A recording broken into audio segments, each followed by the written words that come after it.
बिस्मिल्लाहिर्रहमानिर्रहीम। हम lecture start करते हैं। अब सबक नंबर 10 है ये आपका। इसकी हमने डिस्कस करना है इसमें ऑटोनॉमिक नर्वस सिस्टम काम ऑफ होम। सबसे पहले तो ये देखेंगे कि ऑटोनॉमिक नर्वस सिस्टम होता क्या है। एनाटॉमी एंड फिजियोलॉजी में आप पढ़ रहे होंगे कि दो नर्वस सिस्टम बॉडी में एक्ट कर रहे होते हैं। एक होता है आपका सेंट्रल नर्वस सिस्टम और दूसरा होता है ऑटोनॉमिक नर्वस सिस्टम। तो ऑटोनॉमिक नर्वस सिस्टम जो है ये एक्ट करता है आपके सारा स्पाइनल कॉर्ड से लेकर नीचे लोअर ऑर्गन्स तक ऑटोनॉमिक नर्वस सिस्टम में, जबकि सेंट्रल नर्वस सिस्टम में आपका ब्रेन पर मुश्तमिल होता है और उसके कुछ नर्व्स। तो अगर हम इसकी तारीफ करना चाहें तो हम ऐसे कर सकते हैं कि autonomic nervous system visceral nervous system आसाब पर मुश्तमिल मरबूत निज़ाम है जो दिल के अज़लात, स्मूथ मसल ऑर्गन्स और ग्लैंड्स के गैर इरादी कंट्रोल को बाकायदा बनाता है। तो जितने भी गैर इरादी कंट्रोल के तहत काम करने वाले ऑर्गन्स हैं, कंट्रोल भी दो तरह का होता है, इरादी और गैर इरादी। इरादी हमारे कंट्रोल में है जिसे हम वॉलंटरी कहते हैं, और इनवॉलंटरी हमारे कंट्रोल में नहीं होता, उसे हम गैर इरादी कहते हैं। तो जो गैर इरादी कंट्रोल है ये उसे बाकायदा बनाता है, रेगुलेट करता है, यानी कंट्रोल भी एक मुनज़्ज़म अंदाज से करता है। और इसकी वजह से बुनियादी अवामिल शऊर सोच के बगैर जारी रहते हैं, शऊरी सोच के बगैर, यानी हमें सोचना भी नहीं पड़ता और हमारा हार्ट जो है वो बीट कर रहा होता है। स्मूथ मसल्स के ऑर्गन्स जो हैं वो अपना काम करते रहते हैं। उसमें स्टमक है, स्टमक आ जाता है और भी ऑर्गन्स आ जाते हैं। फिर ग्लैंड्स का जो एक्शन है हार्मोन्स को सेक्रेट करने का, वो भी हमारे बगैर सोचे ही होता रहता है। हाजमे का अमल, सांस लेने का अमल, ये सारे ऐसे हैं जो कि हमें सोचना नहीं पड़ता इसके लिए। अफ़ाल की बात करेंगे तो जो ऑटोनॉमिक नर्वस सिस्टम है यह जिस्म के अंदरूनी तवाज़ुन होम्योस्टेसिस को बरकरार रखता है। पूरी बॉडी के अंदर जो एक बैलेंस है उसको बरकरार रखने में हेल्पफुल है हमारा ऑटोनॉमिक नर्वस सिस्टम। उसके साथ साथ माहौल में होने वाली तब्दीलियों के लिए इंसान को रद्द-ए-अमल के काबिल भी बनाता है। जो माहौल में तब्दीलियां हो रही हैं उसके रद्द-ए-अमल के काबिल भी बनाता है। जैसे टेम्परेचर अगर चेंज होता है तो जिस्म किस तरह से उस टेम्परेचर के मुताबिक एडजस्ट करेगा। गर्मियों में शदीद गर्मी होगी तो पसीना आने लग जाता है, सर्दियों में जो है वो जिस्म कांपने लग जाता है हीट जनरेट करने के लिए। तो माहौल में कोई भी किस्म की तब्दीलियां हैं उसको एडजस्ट करता है, ये रद्द-ए-अमल देता है उसका। और होम्योस्टेसिस जो है इसका मतलब होता है कि जिस्म में जो जितने भी फंक्शंस हो रहे हैं उन सब को मेंटेन रखा जाए। इंटरनल कंडीशन को, यानी जिस्म में कितना पानी है, कितने नमकियात हैं, उसका टेम्परेचर कितना है, ये होम्योस्टेसिस कहलाता है। अब ये मुमकिन कैसे होता है? जो ऑटोनॉमिक नर्वस सिस्टम है, बुनियादी तौर पे ऑटोनॉमिक नर्वस सिस्टम के हमारे पास दो हिस्से होते हैं, एक सिंपैथेटिक होता है और दूसरा पैरासिम्पैथेटिक होता है। सिंपैथेटिक नर्वस सिस्टम जो है ये फाइट एंड फ्लाइट रिस्पॉन्स देता है, यानी इमरजेंसी की जो सूरत हाल है, इमरजेंसी की सिचुएशन में अगर जिसम को कोई इमरजेंसी की सिचुएशन का सामना करना पड़े तो उस वक़्त जो सिस्टम एक्टिवेट होता है उसे हम कहते हैं ऑटोनॉमिक नर्वस सिस्टम। इसी तरह पैरासिम्पैथेटिक नर्वस सिस्टम जो है ये रेस्ट एंड डाइजेस्ट, यानी कि हालत सुकून में जो भी बॉडी के फंक्शंस हैं उनको देखता है।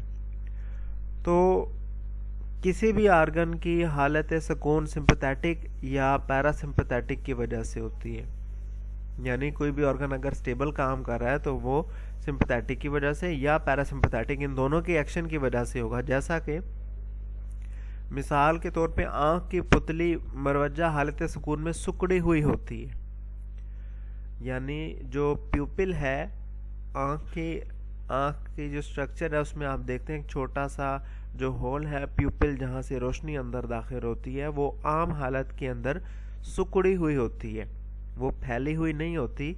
ये पैरासिम्पथेटिक नर्वस सिस्टम की वजह से होता है।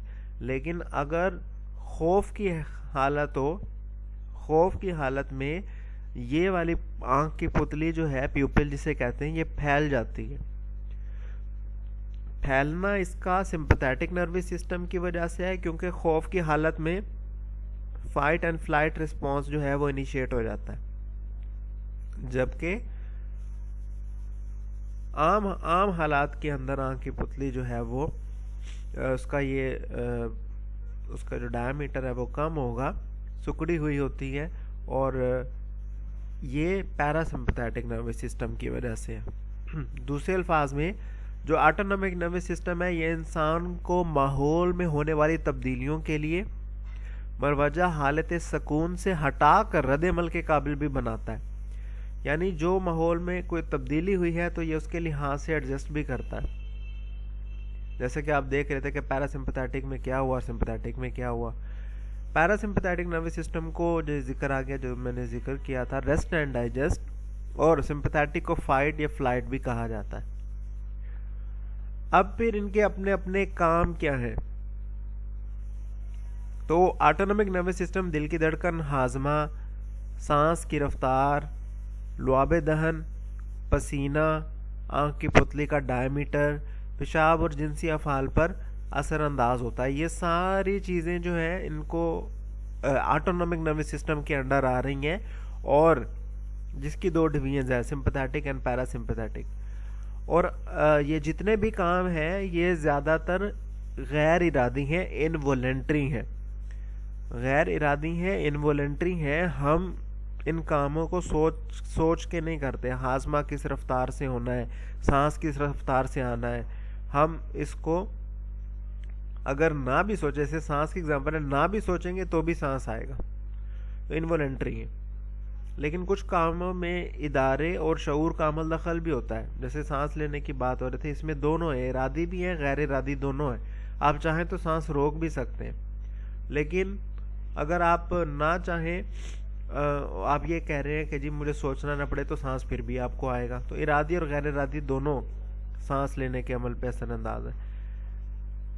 फिर जैसा कि तमाम नर्वस सिस्टम में होता है, दो बड़े हिस्से होते हैं। एक होता है सेंसरी सिस्टम और दूसरा होता है मोटिलिटी, हरकत के लिए। यानी एक सेंस करता है और दूसरा उसका एक्शन देता है हरकत करते हुए। ऑटोनॉमिक नर्वस सिस्टम पैरासिम्पैथेटिक और सिंपैथेटिक नर्वस सिस्टम पर मुश्तमिल होता है। ये दोनों सिस्टम मिलकर अफ़ाल को लाशऊरी तौर पे कंट्रोल करते हैं।